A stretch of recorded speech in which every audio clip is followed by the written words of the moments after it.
মোহাম্মদ এ আরাফাত, আপনাকে স্বাগত জানাচ্ছি আমার আজকের পালস অফ পলিটিক্সে।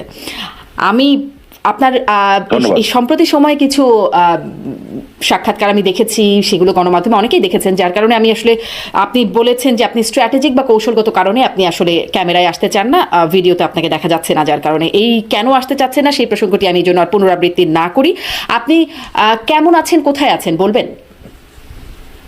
আমি ভালো আছি।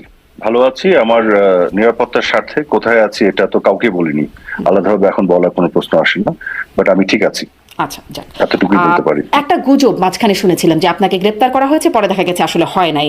আপনি গোয়েন্দা পুলিশের সহায়তায় সীমান্ত পাড়ি দেবার চেষ্টা করছেন, এরকম খবরও এসেছে। এই বিষয়গুলোকে একটু স্পষ্ট করবেন। সেই সাথে আরেকটু একটু বড়ই হয়ে যাবে হয়তো প্রশ্নটা। আওয়ামী লীগের অনেক নেতারা দেশের বাইরে চলে গেছেন, অনেকে দেশে আছেন, গ্রেপ্তার হয়েছেন, মামলা হামলা হচ্ছে তাদের বিরুদ্ধে, অনেকের বিরুদ্ধেই।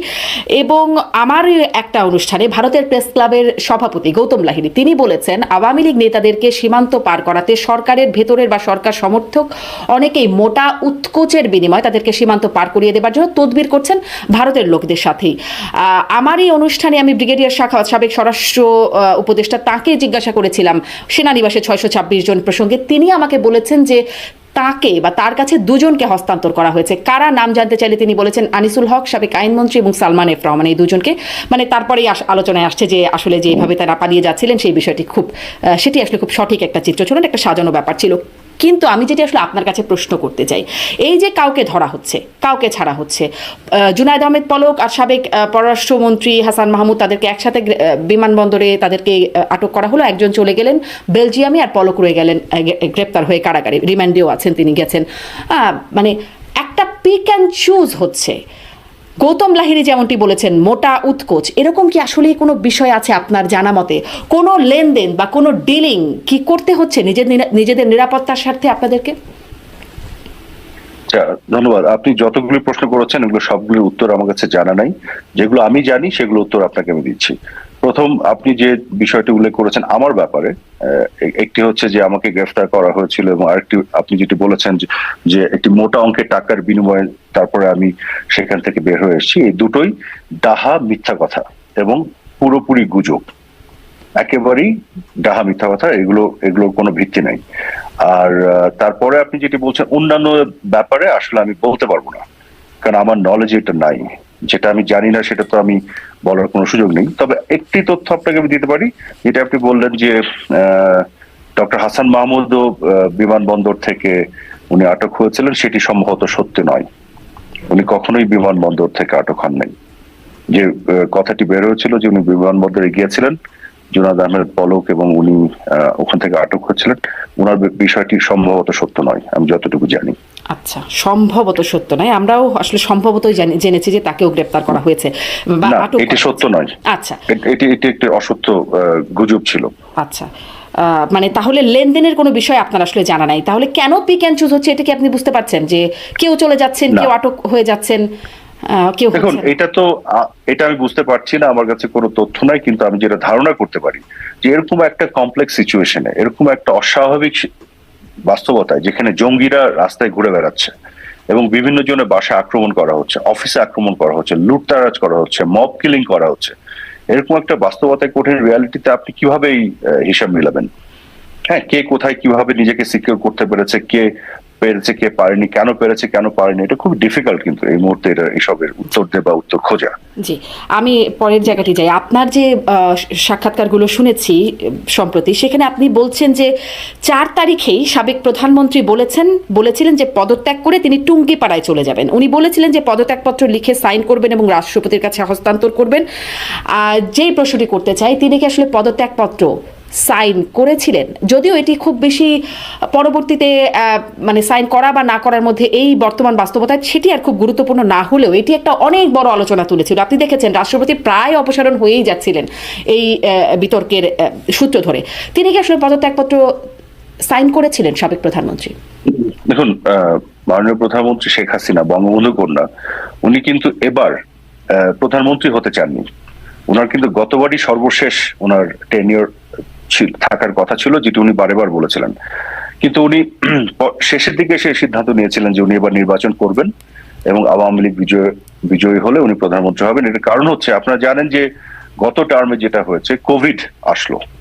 কোভিড আসার পরে আপনার একটা লম্বা সময় ধরে আমাদের যে উন্নয়নের যে কর্মসূচিগুলো, এগুলো কিন্তু ধারাবাহিকতা রক্ষা করা গেল না। একটা ইমার্জেন্সি সিচুয়েশন আমরা ডিল করলাম। কোভিড শেষ হতে না হতেই আসলো যুদ্ধ, ইউক্রেন রাশিয়ার যুদ্ধ। গোটা বিশ্বের এনার্জি মার্কেট টালমাটাল হয়ে গেল এবং পুরো পৃথিবী জুড়ে বাজারের উপরে যে একটা প্রভাব পড়া, ইনফ্লেশন বেড়ে যাওয়া।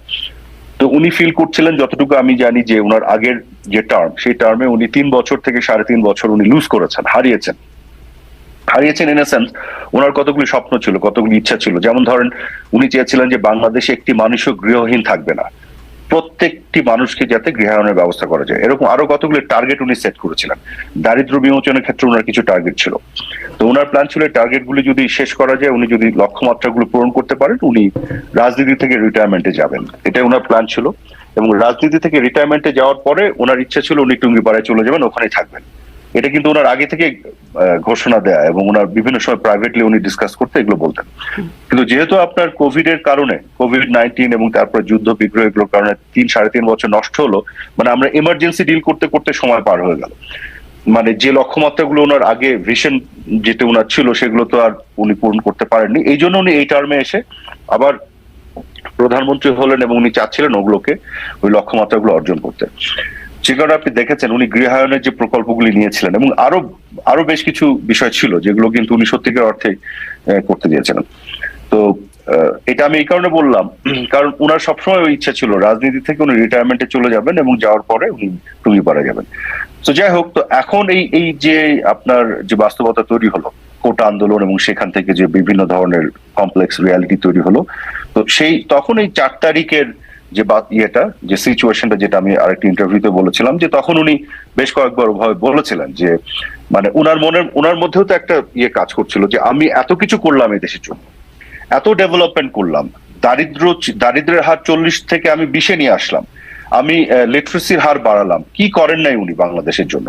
আমাদের রাস্তাঘাটের যে ডেভেলপমেন্ট, যে উন্নয়ন, এবং মানুষের মানে একটা স্বল্পোন্নত দেশকে উন্নয়নশীল দেশে উনি নিয়ে গেলেন, এবং ইউনাইটেড নেশনস এর 3টা ক্রাইটেরিয়া পূর্ণ করে।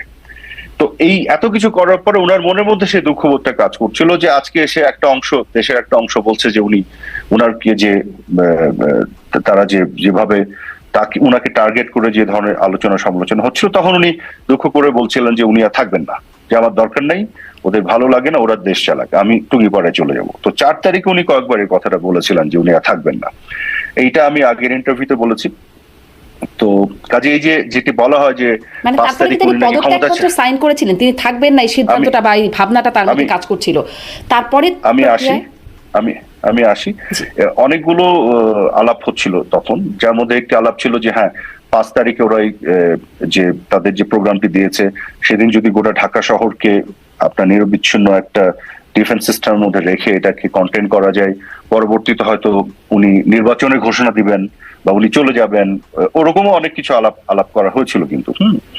তো যাই হোক, তারপরে 5 তারিখে যেটি হয়েছিল, 5 তারিখে তো না, অনেকে যে বলে যে 5 তারিখ উনি নাকি জিত করছিলেন, ক্ষমতা ছাড়তে চাচ্ছিলেন, এটা ডাহা মিথ্যা কথা। এটা আমি যে কোনো সিচুয়েশনে বলতে পারবো। এই কারণ আমি 4 তারিখে তো দেখছিলাম যে ওনার ক্ষমতায় থাকার ইচ্ছাই ছিল না, মানে উনি খুবই হার্ড ছিলেন আর কি, সত্যি কথা বলতে।